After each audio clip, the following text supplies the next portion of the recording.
agora, turma, nós vamos lá para a disciplina de Ciências. Na unidade 6, página 16 e 17, é a abertura, planeta Terra. Na página 18, vocês podem colocar a data lá em cima, 30 de setembro. E vamos fazer a leitura. Superfície da Terra. A Terra é azul. Essa foi a descrição feita por Yuri Gagarin, o primeiro ser humano a viajar para o espaço e dar uma volta em torno da Terra. Apesar de ser uma descrição bastante simples, tornou-se muito famosa, pois a visão do planeta Terra do espaço representou uma grande conquista para a humanidade. Ao observar a imagem da abertura da unidade, notamos que a cor predominante é o azul, certo? Então, olha só. A cor que mais representa, que mais aparece, realmente é o azul. Que está associado à presença de água na superfície do nosso planeta. Também podemos perceber regiões verdes relacionadas às florestas e às matas, e regiões marrons relacionadas às montanhas e aos desertos.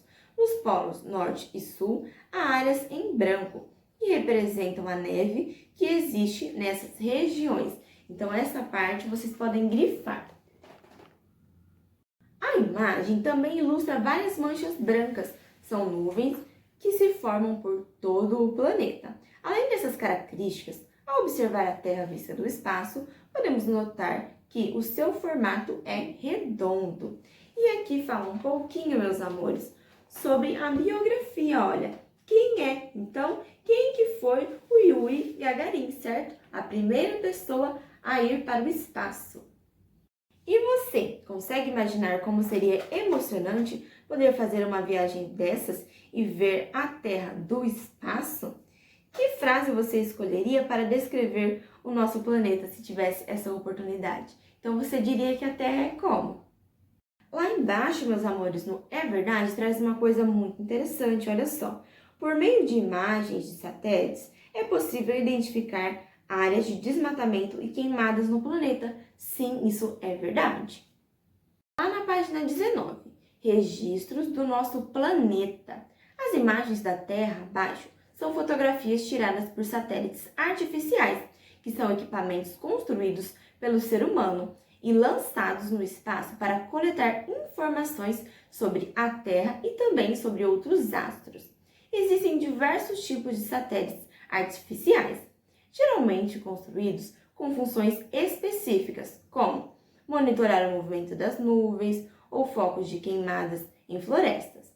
Eles podem registrar informações e imagens que são utilizadas em diversas áreas, como telecomunicações, meteorologia, monitoramento ambiental e alterações que ocorrem na superfície do nosso planeta, como a ocupação do solo ou os impactos causados por desastres naturais. Aqui no nosso livro tem uma imagem do satélite artificial ao redor da Terra, aqui uma imagem do Rio Negro e Solimões e também uma imagem de um furacão atingindo os Estados Unidos. Vamos lá na página 20 para a hora da leitura, falar um pouquinho sobre o primeiro satélite artificial. Antes da viagem de Yuri Gagarin para o espaço, os soviéticos, nome dado à população da antiga União Soviética, um país europeu que deixou de existir em 1991 e era formado por 15 repúblicas, entre elas a Rússia, já havia inaugurado a rota para a órbita terrestre com satélites artificiais. Então, nós vamos ver uma reportagem em comemoração ao aniversário de lançamento do primeiro satélite artificial. Há quase 60 anos, a União Soviética enviava ao espaço um pequeno equipamento. Apesar de parecer apenas uma bola de basquete prateada, com 4 antenas, o Sputnik representava um avanço inédito para o mundo. Pela primeira vez, o homem conseguia lançar um satélite e assim dava o primeiro passo para conhecer melhor o universo. Lançado por um foguete em outubro de 1957, o Sputnik, satélite em russo, tinha como função medir a violência dos impactos de meteoroides, corpos menores que um asteroide e que estão em constante movimento no espaço, que se chocavam com a superfície, além de transmitir sinais de rádio. Vamos grifar uma parte bem importante. Fica dessa forma. De uma hora para outra, todo mundo passou a se interessar um pouco mais sobre o que existia fora da Terra. Conta Marcelo Souza.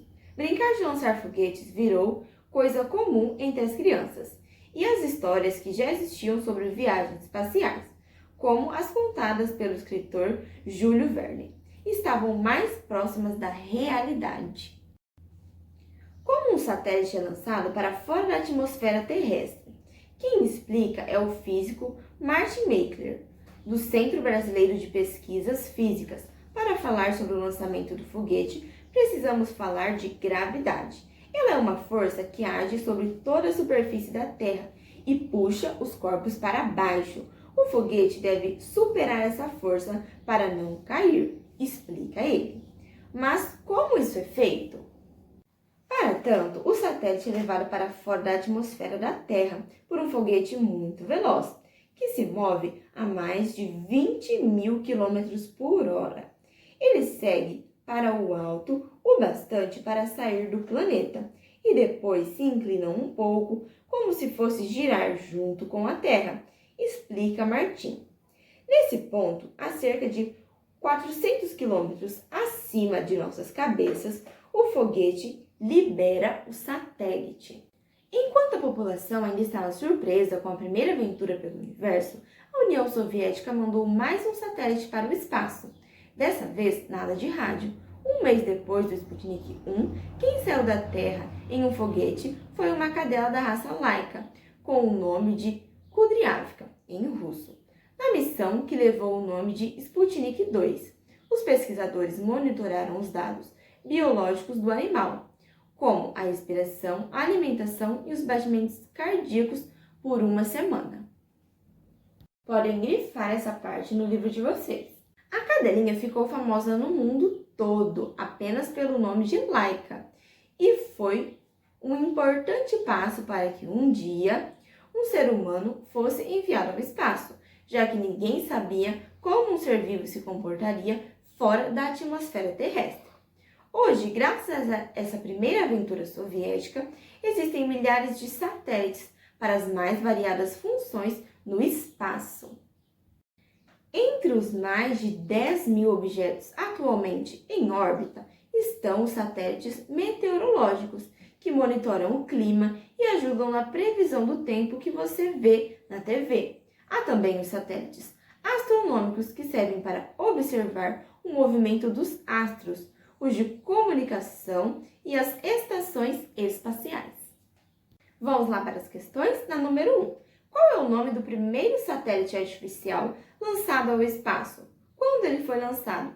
Então, nós grifamos isso lá no texto, né? O nome do primeiro satélite artificial é o Sputnik e ele foi lançado em 1957.